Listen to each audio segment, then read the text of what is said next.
Good morning. Will you bow your heads for prayer? Dear Heavenly Father, thank you so much for this day and the opportunity to come here as we close out the book of Esther and to learn from your word.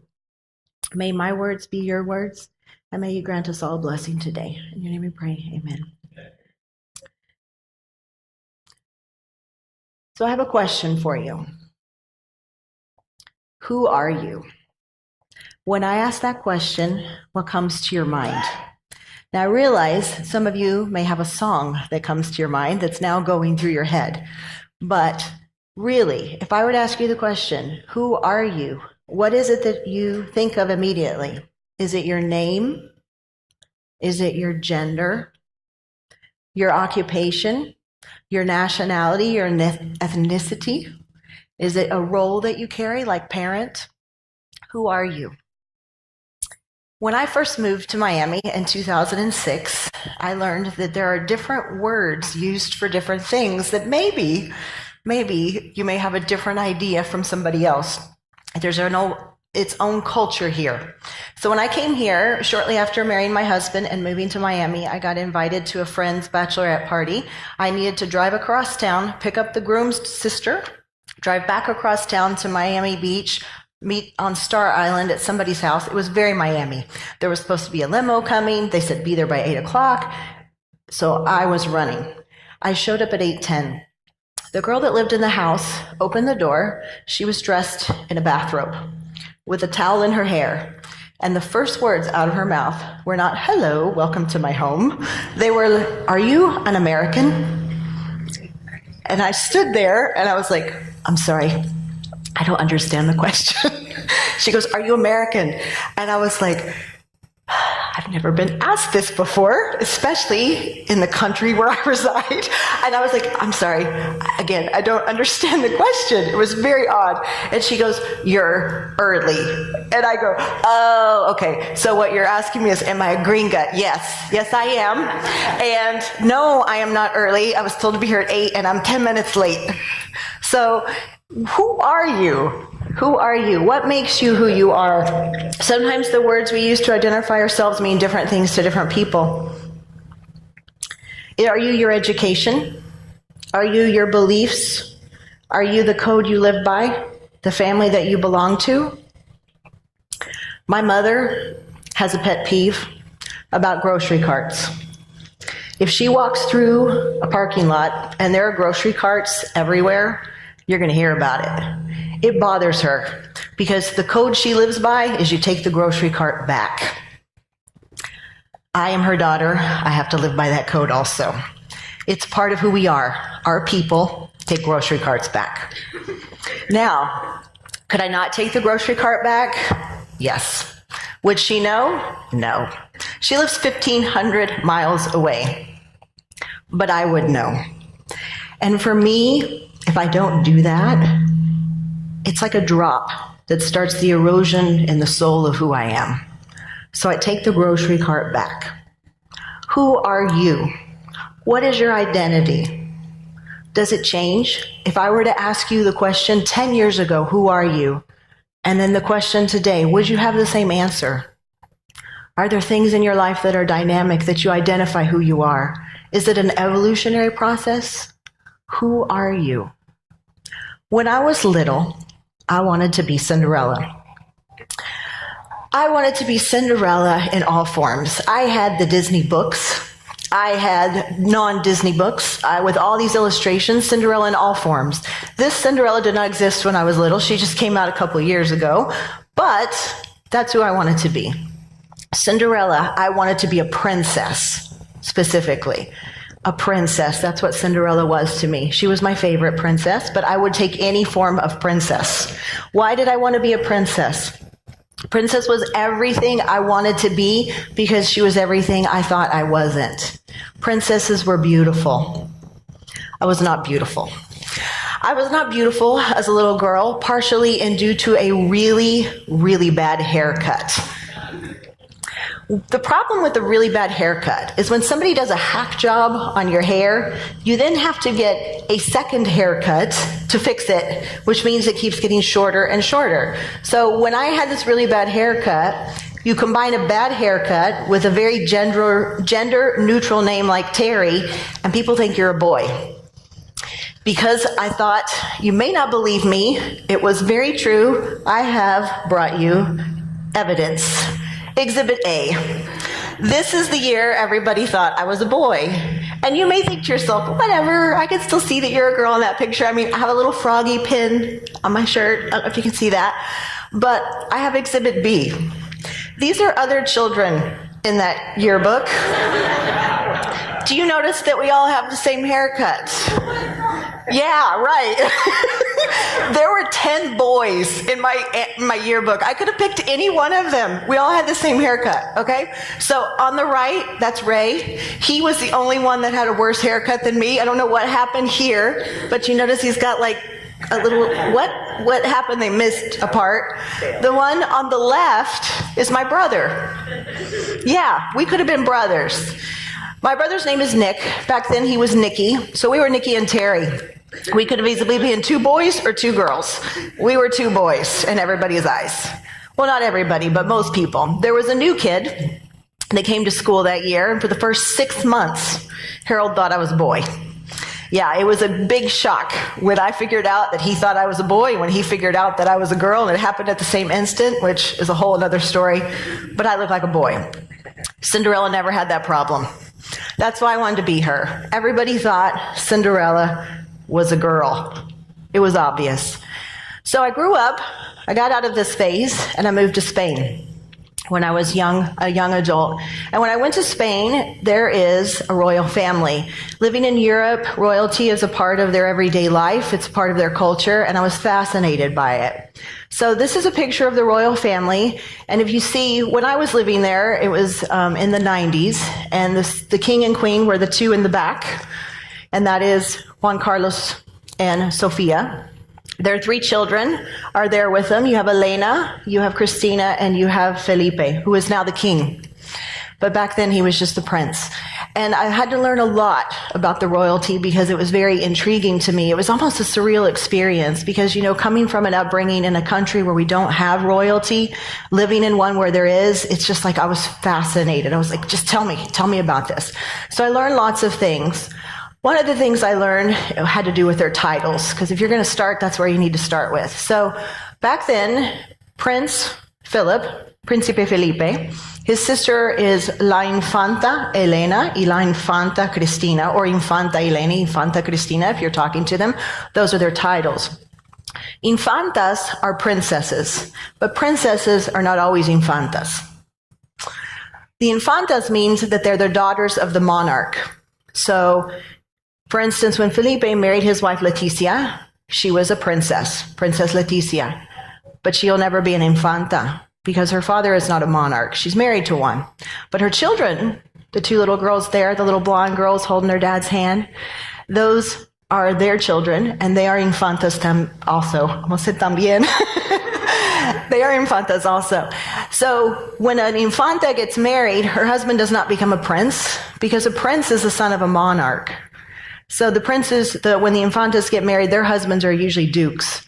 So there's all these things that you have to learn about titles and how it works, and there's just a whole new code and a set of rules to live by when you are in the royal family. Now, we have somebody that was recently married into the royal family from our nation, Meghan Markle. She is now in my news feed every single week with an idea of a story of what Meghan now has to learn. I don't know if you guys are seeing this, but my gosh, it is incessant.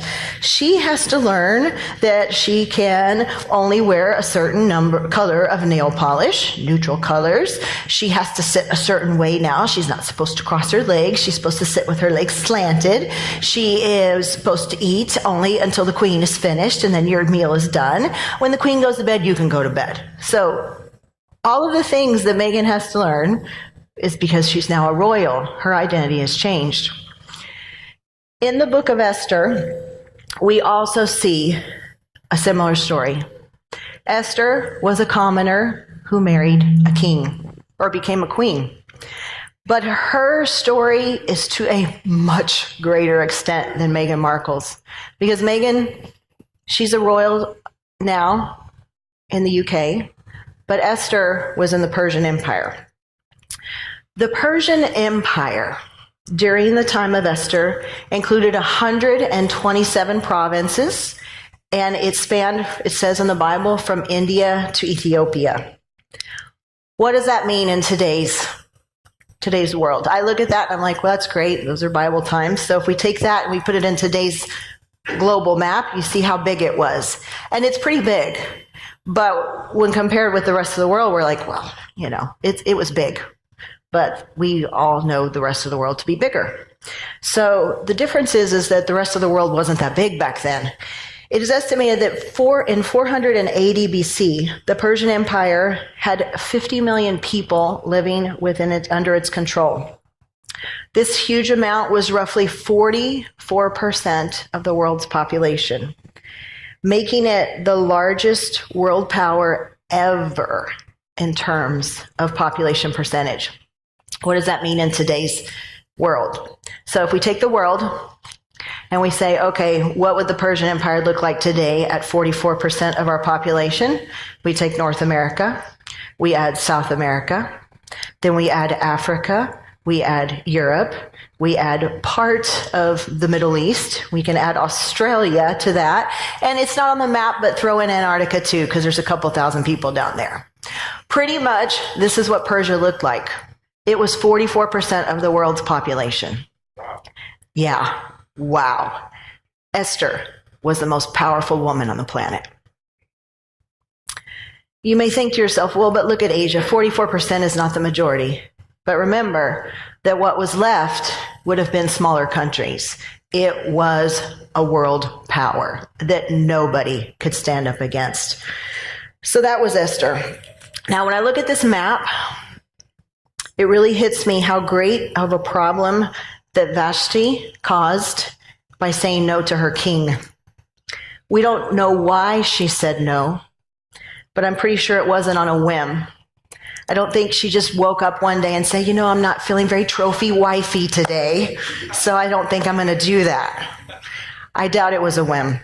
I would love to hear her story and her side of things, but we don't get that.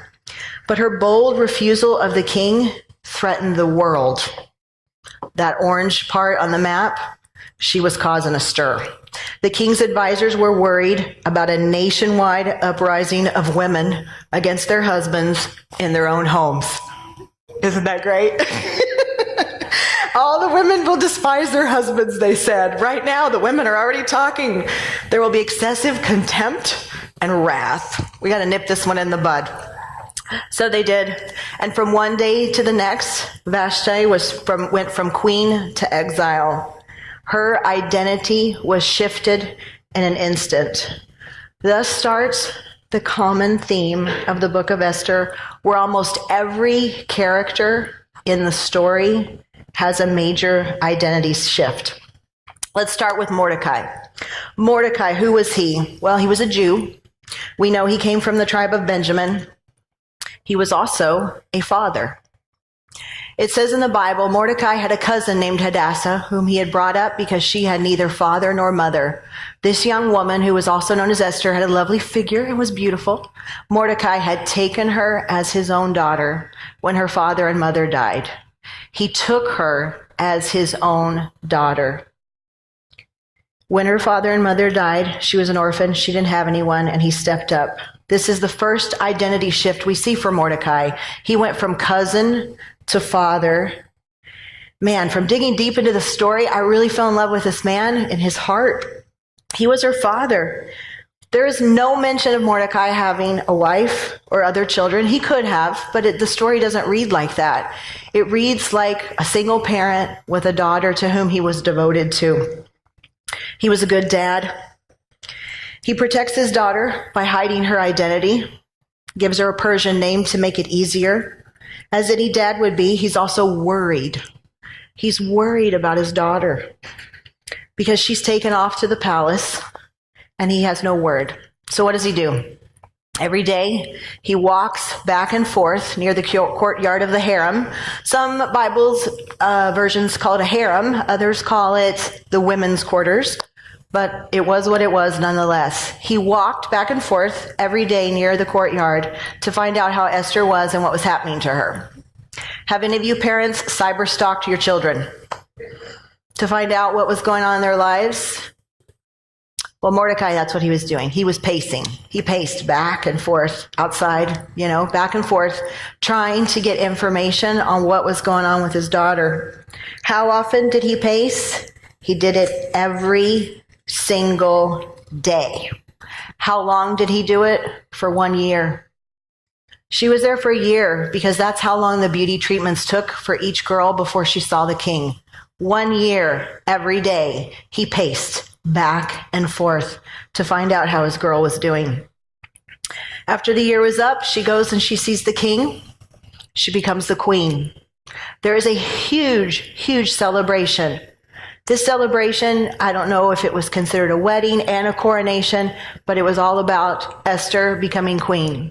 He should have been there. He should have been there in a seat of honor. Man, he must have been proud. His girl, she became the queen. She went from a minority population, a young, humble household, to the most powerful woman on the earth. And he had to stand on the sidelines to watch it happen. Because protecting his daughter came before all of that. He was a good dad. He loved his girl above all else. So now that he no longer has to pace outside the courtyard, he takes a position as protector at the post at the king's gate. And while he's there, he overhears things, and he hears a plot to kill the king. He passes that on to his daughter, who then tells her husband, who then kills the people that were trying to kill him. So in effect, he saves his son-in-law because he's always looking out for his family. What happens next is he stands up for what he believes in, even when it's not politically correct. And in doing so, he makes an enemy of Haman. As a result of him becoming an enemy of Haman, his entire race is threatened to be annihilated legally by the most powerful nation in the world. I have to wonder if when his mourning, when he's wailing on the ground, tearing at his clothes, wearing sackcloth, if there is a part of him that his grief is even more profound by knowing that the instigator is Haman and his particular hatred for Mordecai as an individual. I have to wonder, did he question himself? How did I bring this attack on my own people? What have I done? Did he feel like a failure? And now, to try to save his people, he has to tell his daughter, who he has protected her entire life, to break a law where the consequence is the death penalty. Could you do that for your child? Mordecai did, because his faith was bigger than his fear. He then took his faith and he had to share it with his daughter, even when she was doubting and is scared. He gave her tough love, and he reminded her of God's grace and his providence for their people in the past and the history of deliverance, and that maybe, just maybe, this time the instrument of that deliverance is her. Now, he said maybe. Maybe. Maybe means that he was not sure that she would be the instrument of deliverance. He wasn't sure that she wouldn't be killed. He didn't know, but he was there anyway to support her. And through tough love and strong parenting and steadfast faith, Mordecai went from being the stimulus to starting the genocide of his people, to the creator of the decree that saves them.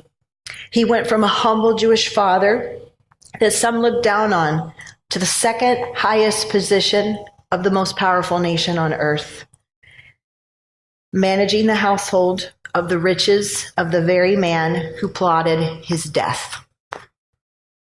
The external labels of his identity in this story are all over the place, but who he was inside never changed. He knew who he was from start to finish. Esther was so blessed to have this great man as her example, because she too experienced great transformation in this story. Again, Esther was an orphan. We don't know what age she was orphaned. We just know that her parents died and that she was gifted Mordecai as her father through grand fate and him choosing to take care of her.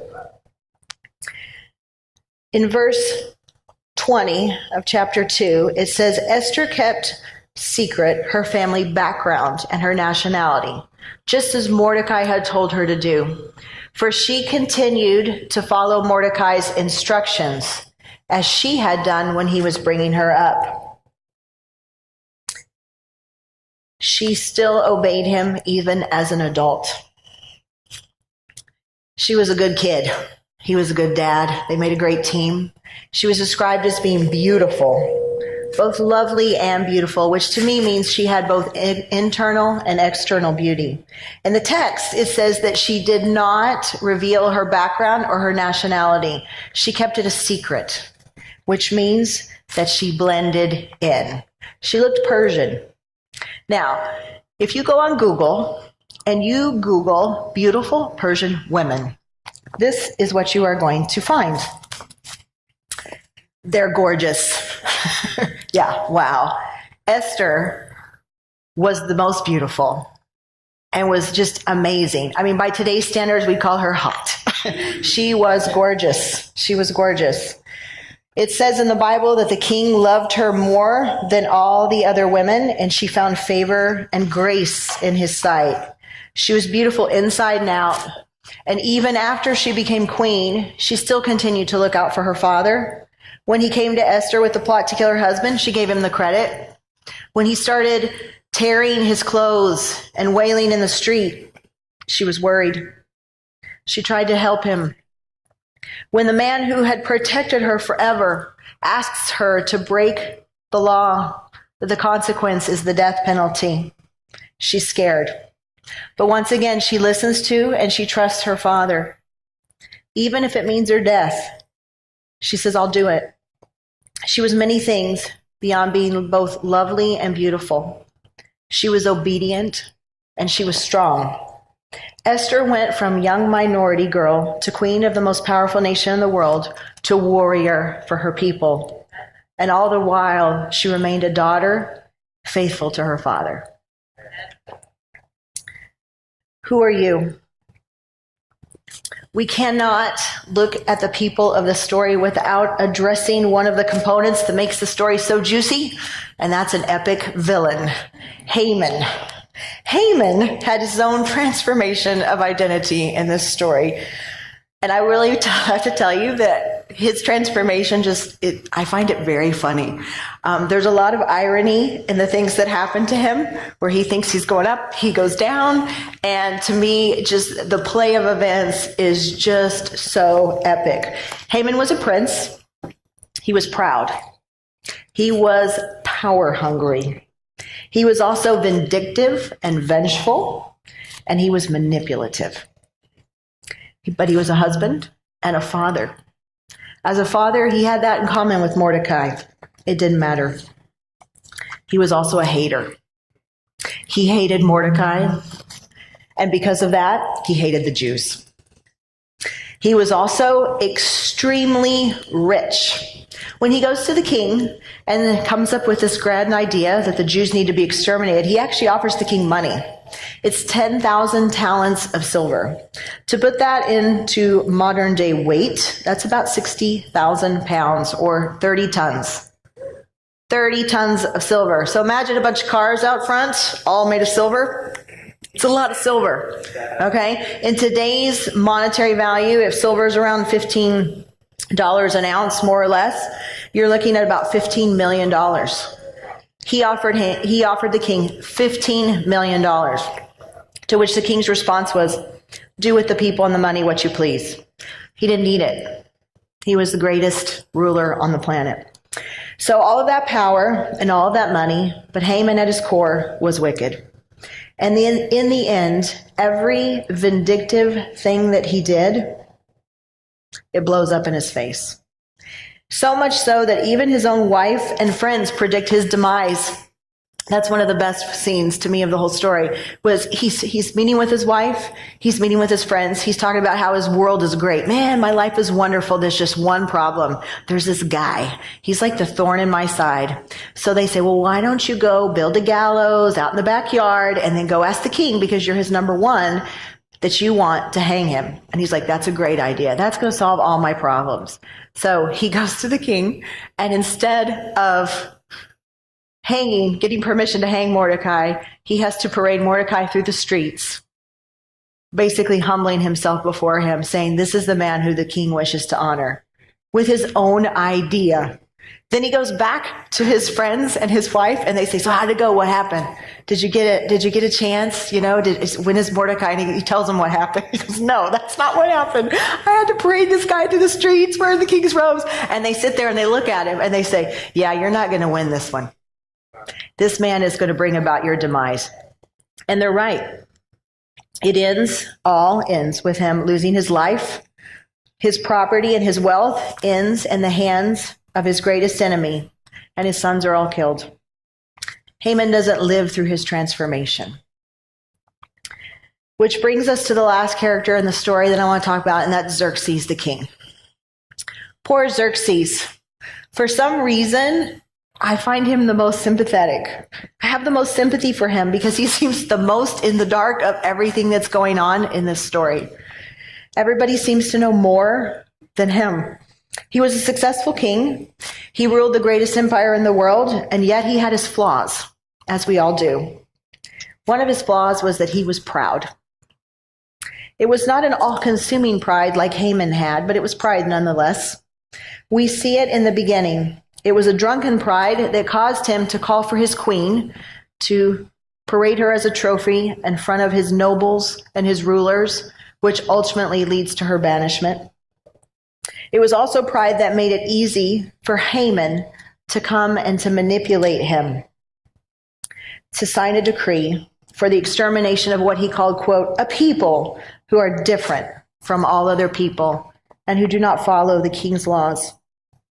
Xerxes, we know, also had a temper. We saw his temper when he was embarrassed before the attendees of his parties when his queen refused him. But his bad traits did not outweigh his good, because he was also a wise king. On multiple occasions, we see him consulting with his advisors. Whether it was in times of crisis, like crushing a pending national uprising of women, or when he needed ideas of recognition for someone who saved his life, he was always asking for counsel. He also has a heart. After Vashti is banished, we see that he misses her. We also see that he has his heart with Esther. He is smitten by his new queen from the very beginning. And when she risks death to see him, he reassures her of his love by offering half of his kingdom. You remember the map? That was a significant offer. He's also wise enough to know that she didn't risk death to ask him to dinner. When she doesn't tell him why she did that, he immediately can't sleep. Why can't he sleep? Is he curious? Is he worried? When he finds out that this woman who he loves, who he offered half of his kingdom, her life has been threatened, he goes into a rage. And it makes it especially worse that the man who did it was his number one. He has shown his anger before, but this time he actually steps out to go for a walk. So he paces the garden to blow off some steam. You have to wonder what was going through his mind when he's pacing that garden. How could he do this? How did I let myself get so manipulated? What have I done? I have killed my wife. I'm going to kill him. In the end, we see a king humble himself to his father-in-law. Did you ever think about that? Mordecai was his father-in-law. He humbles himself to his father-in-law and to his wife to help him out of the mess that he got them all into. And in the last scene where we see Esther and Xerxes together, after her people are saved, he asks her, what else she wants. He says, anything you ask, I will do. Here is a man whose pride led him to losing his first wife and almost killing his second. In the end, he too has a transformation, and he humbles himself to save a nation. Now, as the band comes up, I ask you again, who are you? Who do you identify with in this story? Are you a minority living a quiet life, not expecting any greatness to befall you? Have you been raised to a position that you may feel unqualified for? Have you lost a position because you stood up for yourself? Are you worried? Are you a worried parent, pacing the periphery of your child's life, looking for answers, hoping that they're okay? Are you proud?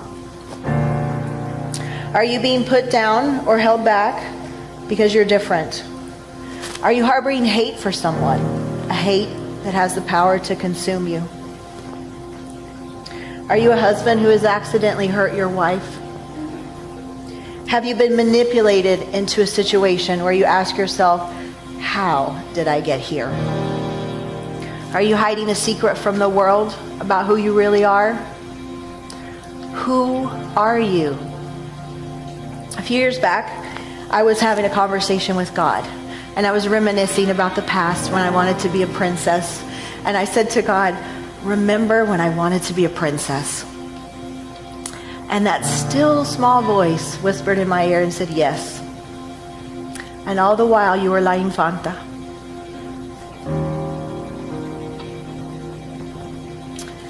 At that time in my life, I needed to hear that, because I was feeling like I wasn't enough. And being told that I was the daughter of the King of the universe reminded me that I was more than enough, and that God had a great plan for my life too. As I was diving into the book of Esther, this conversation took on a whole new meaning for me. As La Infanta Terri, how am I living my life? If I belong to the family of God, if I am of royal blood, how am I living that out? What am I letting slip that is eroding at the soul of my identity and who I am as God's child? As Mordecai did with Esther, where is my Father calling me to step up? Where is he calling you? Who are you?